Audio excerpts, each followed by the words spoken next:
ನೀ ನಡೆಯೋ ದಾರಿಯೆಲ್ಲ 17 ಚೈತ್ರವಾಯ್ತು. ನೀ ಹಾಡೋ ಹಾಡಿನಿಂದ ಕವಿಗಳಿಗೆ ಉಸಿರು ಬಂತು. ನಿನ್ನ ಮೌನ ನೋಡಿತಾನೆ ಗಾಳಿ ಹಾಡ ಹಾಡಿತು. ನಿನ್ನ ಮಾತು ಕೇಳಿದೊಡನೆ ಕೋಗಿಲೆ ಕೂಹು ಕಲಿಯಿತು. ಪ್ರೀತಿನ ಪ್ರೀತಿಯಿಂದ ಪ್ರೀತಿ ಮಾಡುವೆ ಪ್ರೀತಿ.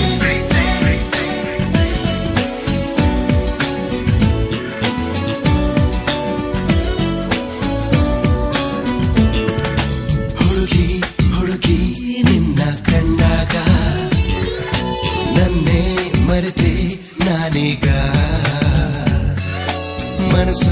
ಮನಸ್ಸು ಮೆಚ್ಚಿಕೊಂಡಾಗ ನಾನೇ ಇಲ್ಲ